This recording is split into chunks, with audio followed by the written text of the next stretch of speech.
ಕೊಂಡಪ್ಪ, ಇವ್ರನ್ನ ಯಾಕೋ ಕರೆಸಿದ್ದು? ಅದು ನಾಯಕರೇ, 4 ದಿವಸ ಆಯ್ತು ನೀವು ಬಯಲಿಗೆ ಹೋಗಿ.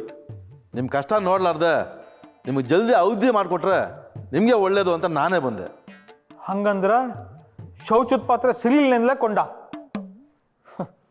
ಒಂದು ಶೌಚದ ಪಾತ್ರೆ ಹುಡ್ಕೊಂಡು ಬರ್ಲಿಕ್ಕಾರ್ದ ನೀವು ಎಂಥ ಸೈನಿಕರು?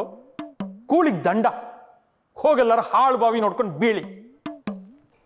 ನಾಯಕರೇ, ಮದ್ದು ಮಾಡ್ಲಾ? ಮಾಡ್ರಿ, ಇನ್ನೇನು ಮಾಡೋದು? ಇಂಥ ಕೆಲ್ಸಕ್ಕೆ ಬರಲಾರ್ದವ್ರನ್ನ ಕೆಲ್ಸಕ್ಕೆ ಇಟ್ಕೊಂಡು.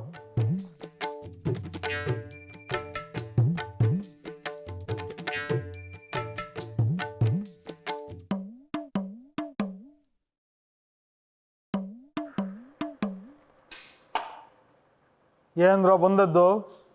ಇಬ್ರು ಹೀಗೆ ಒಟ್ಟಿಗೆ ಬಂದ್ರ ಅಲ್ಲಿ ದಾರಿ ಸುಂಕ ಯಾರೋ ವಸೂಲು ಮಾಡೋದು? ಯಾರೋ ಗೊತ್ತಿಲ್ರಿ.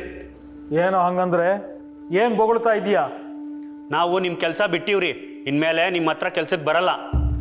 ಲೇ, ವಸೂಲು ಆದಾಗ ಸುಂಕದಾಗ ಮೋಸ ಮಾಡಕತ್ತಿರೋದು ನಂಗೆ ಗೊತ್ತಿಲ್ಲ ಅನ್ಕೊಂಡೇನು? ನಾನು ಸುಮ್ಮನೆ ಇದ್ದೀನಿ ಅಂತ ಬಾಲ ಬಿಚ್ಚಬೇಡ್ರಿ. ಹೋಗ್ರಿ, ಹೋಗಿ ಕೆಲಸ ನೋಡಿ ಹೋಗ್ರಿ. ಹೊಟ್ಟೆ ಕೂಳ್ಗ ಮಣ್ಣು ಹಾಕೋಬೇಡ್ರಿ.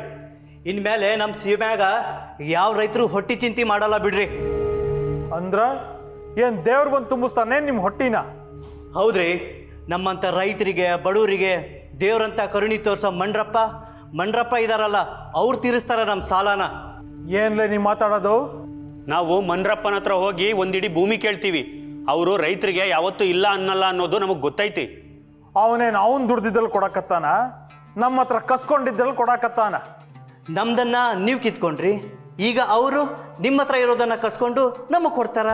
ಅಲ್ಲಿಗೆ ನ್ಯಾಯ ಸರಿ ಹೋತಲ್ರಿ?